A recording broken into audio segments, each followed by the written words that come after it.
Capitán América, la verdadera historia de Steven Rogers. Sus creadores originalmente imaginaron a Capitán América como el representante del hombre común y su lucha eterna en contra de la opresión y los dictadores, algo que el personaje representó hasta su muerte, a pesar de los esfuerzos de algunos editores y guionistas por cambiar la esencia del personaje. Steven Rogers o Steve Rogers como comúnmente se le conoce en el universo de películas de Marvel. Es un personaje de cómic y del cine, creado allá por los años 1941 en los Estados Unidos, en plena Segunda Guerra Mundial, por dos famosos artistas. Jack Kirby, dibujante, diseñador de historias, y Joseph Herbert Simmons, más conocido por su sobrenombre en la industria gráfica, Joe Simmons, dibujante, guionista, editor. Nombres que se perdieron en el anonimato, eclipsados por la personalidad extrovertida y muchas veces, exagerada del editor en jefe, Stanley Martin Lieber, Stan Lee, para el mundo y sus fans. Editor en jefe en ese momento de Timely Comics, 1939-1952, la cual posteriormente se llamaría Marvel Comic.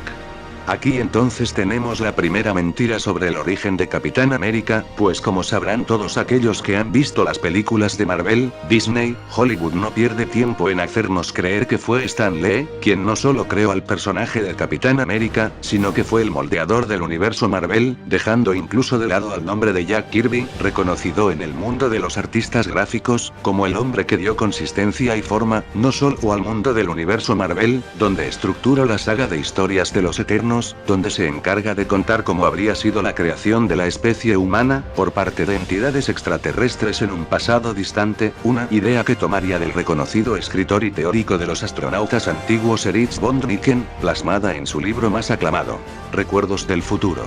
Sino que también participó en el universo de otra afamada editorial como es DC Comic, famosa por sus personajes de Superman, Batman, y la Liga de la Justicia, donde diseñó la saga de historias de los nuevos dioses. Tanto en Marvel como en DC, Kirby hace gala de su amor por la mitología del mundo, no solo europea, sino que también por la mitología de Centroamérica.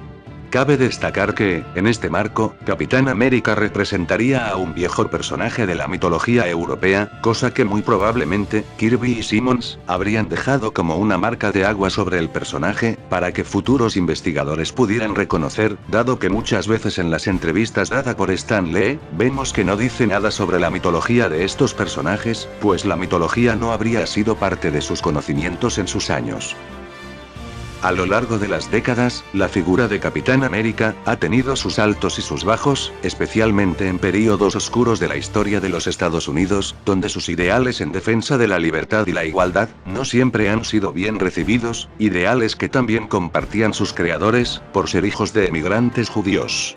A este respecto y con los años, tal vez motivado por la intrusión de Disney y de Hollywood, la imagen del personaje en Latinoamérica ha sido percibida por algunos como la imagen del colonialismo yanqui, lo cual queda plasmado en los comentarios de algunos, ya sea en redes sociales, en publicaciones en línea o de papel, donde ven representada en la imagen de Capitán América a la política de intrusión en asuntos exteriores de los Estados Unidos, catalogando al personaje equívocamente como el símbolo del intento de salvar al mundo por parte de los Estados Unidos.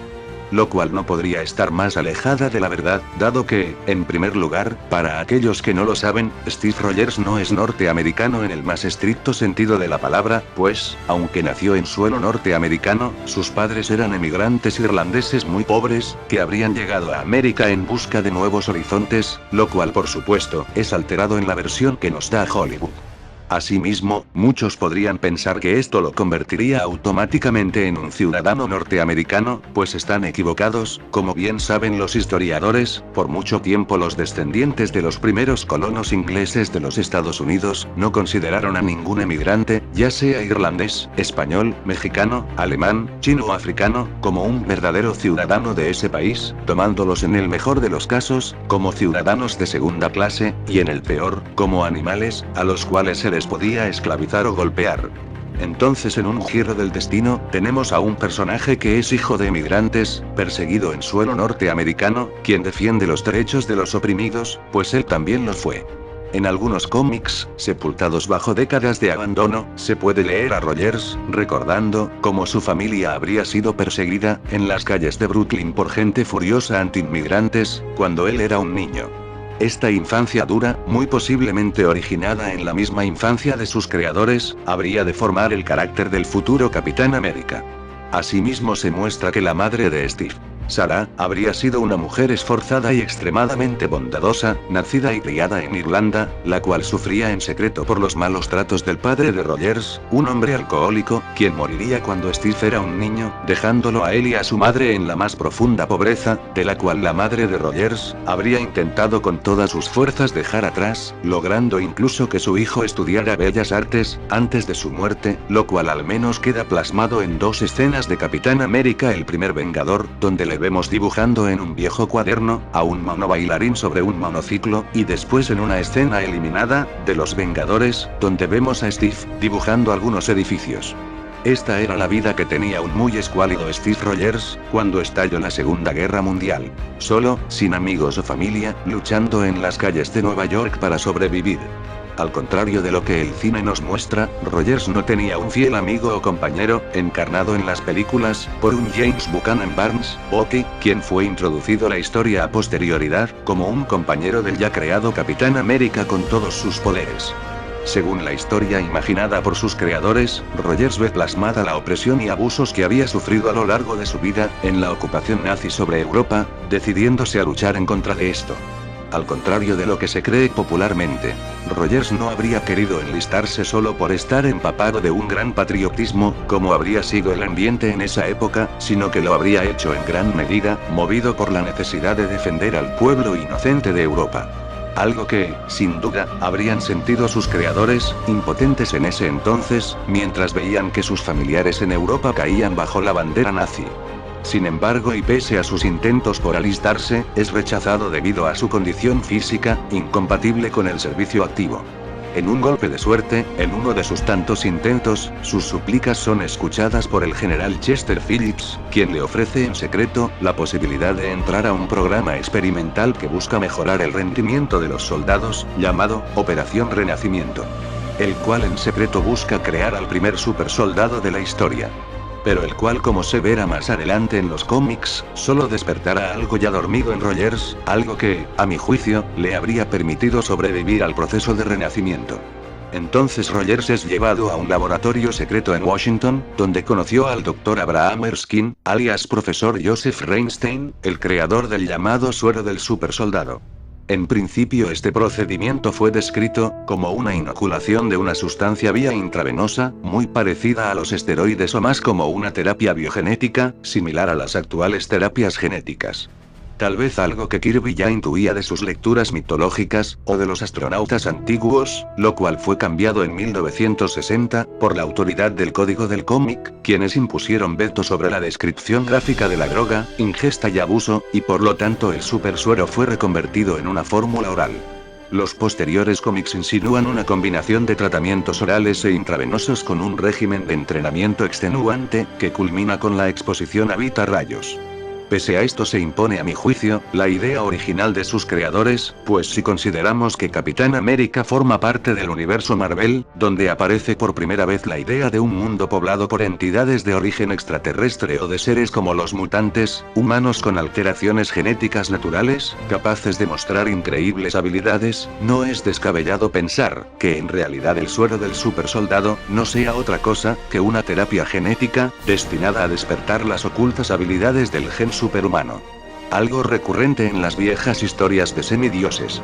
Posteriormente el Dr. Erskine es asesinado por un espía nazi, y los secretos de la fórmula se pierden para siempre, aunque más adelante se verá en los cómics de Marvel, que otros intentaran replicar la fórmula de Erskine, con resultados dispares. Si bien Rogers recibió entrenamiento en estrategia militar, más un entrenamiento especial en combate cuerpo a cuerpo, se desprende del cómic que su verdadera destreza proviene de su mente, inquebrantable e incansable. Esto, unido a sus capacidades superhumanas, en fuerza y agilidad, hacen que las tareas físicas más atléticas le resulten extremadamente fáciles. Si bien Operación Renacimiento fue concebida para crear un supersoldado, quedó claro que Rogers no sería usado como un simple soldado con capacidades extraordinarias. La trama de la historia lo convirtieron en un símbolo del en ese entonces patriotismo que inundaba los Estados Unidos. Algo poco conocido sobre Rogers es que, en algún momento, fue sometido a un programa experimental de lavado de cerebro, donde parte de sus recuerdos fueron alterados, para pensar que su origen era otro, una historia que recordara al escalofriante MK Ultra. Programa de control mental de la CIA. Algo de lo cual Capitán América se recuperaría, pero que sería borrado convenientemente, en encarnaciones posteriores del personaje. Más tarde vendrían los cambios en su vestimenta, y en su conocido escudo, el cual pasaría de un tipo de escudo en V, al ya muy conocido escudo circular, el cual con el tiempo se transformaría en su sello distintivo. Además de dejar de lado el armamento tradicional, como son la ametralladora Thompson y la pistola Colt, algo similar a como se muestra en la película Capitán América el primer Vengador. Sin embargo, el nuevo escudo circular de Capitán América, al contrario de lo que las películas nos muestran, no está hecho en su totalidad de vibranium, el metal súper resistente, capaz de repeler las ondas de choque, sino que estaría hecho de una aleación, en menor medida de vibranium, y en mayor cantidad de protoadamantium. Sí, el mismo material del cual están hechas las garras del otro gran superhéroe del mundo Marvel, Wolverine. De ahí que más adelante en los cómics, se cuenta cómo estos dos personajes se encuentran, en plena Segunda Guerra Mundial, donde Logan, Wolverine, sirviese como soldado, bajo su nombre real James Howlett, el cual también le sería robado y borrado, tras los eventos de Arma X. Otros personajes relacionados con ambos, sería Arkady Rossovich, soldado ruso, posteriormente conocido como Omega Rojo, nombre que recibiría tras ser sometido a un experimento similar al de Capitán América. Durante la guerra, Cap trabajó con su joven compañero Bucky, además del equipo central de la Segunda Guerra Mundial, conocidos como los Invasores. Enfrentó a todo tipo de enemigos, entre los cuales el más destacado sería Cráneo Rojo, quien en un principio es presentado como un magnate aeroespacial norteamericano de nombre George Mason, quien intenta destruir a los Estados Unidos desde dentro, algo que por aquella época no era tan improbable, pues muchos miembros del gobierno estadounidense y parte de la opinión pública, simpatizaban con las ideas racistas de la Alemania nazi. Posteriormente la imagen fue depurada, para evitar malos entendidos, y el personaje pasó a ser un impostor, al servicio del verdadero Cráneo Rojo, Johannes Schmidt, el genio y estratega militar nazi, que todos conocemos. Además, al contrario de lo que se muestra en la gran pantalla, en los primeros cómics, no aparecía Peggy Carter, pues esta salta a la luz por primera vez, hasta 1966, en una especie de retrospectiva del capitán mientras recordaba sus años en la guerra. Según cuenta el cómic, ella sería parte de la resistencia francesa, donde conocería al capitán, mientras ambos luchaban en contra de los nazis. Sin embargo, ya por esa época, el control total del cómic le pertenecía a Stan Lee, por lo cual es muy seguro que fue él quien intentó meter a este personaje, para darle al Capitán América un aura más sensible, y no tan traumatizada como era la idea original de Simmons y Kirby. Si bien Capitán América fue un símbolo durante muchos años, los cambios en los ideales de los Estados Unidos y del mundo, lo fueron convirtiendo en un personaje obsoleto para muchos. Con el fin de la Segunda Guerra, su noción de patriotismo y de lucha comenzó a desvanecerse, y aunque Stan Lee intentó revivir al personaje en 1953, con una historia basada en la Guerra Fría, el personaje simplemente no sintonizó con el público de esa época, y se sumergió en el olvido, sin duda una metáfora en la vida real, de lo que después sería su desaparición al caer en el hielo del Ártico, para luego ser encontrado décadas más tarde, por los Vengadores. Recién en 1961, dice la historia oficial que Stan Lee y Jack Kirby comenzaron a reestructurar el universo Marvel, para crear lo que hoy conocemos. Sin embargo, a la luz de los nuevos documentales sobre la historia del cómic, podemos suponer que fue solo Jack Kirby quien habría formado el piso argumental en el cual se basa hoy en día todo el arco argumental del cómic de Capitán América, puesto que las ideas propuestas por Stan Lee, años antes para este personaje, habían ido cayendo en picada. Un ejemplo de esto, es el título con el cual intentó relanzar a Capitán América en 1953 cuando Lee seguía siendo editor y guionista.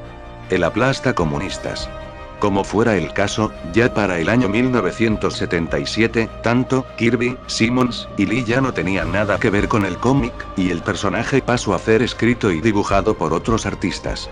Con los años las reestructuraciones dentro de la misma compañía Marvel, sumado a la nueva corriente en los cómics, que pretendía reemplazar a los viejos estandartes, por las llamadas nuevas ideas progresistas, se acordó darle al personaje un giro drástico.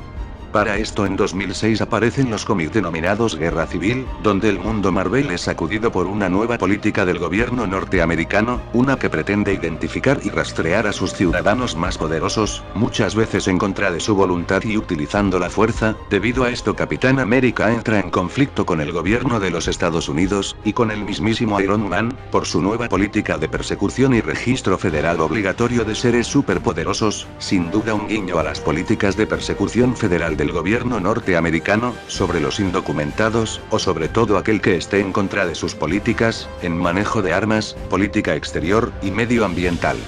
De esta forma Steven Rogers lidera la resistencia ante la ley de registro de superhumanos adoptada por el gobierno de los Estados Unidos, por lo cual es detenido, y llevado para ser juzgado y procesado como un criminal, pero antes de poder comparecer ante el gran juzgado, tiroteado. Con múltiples heridas, es llevado aún con vida al hospital Mercy donde finalmente muere. Seguramente emulando la muerte de John F. Kennedy. Carta final.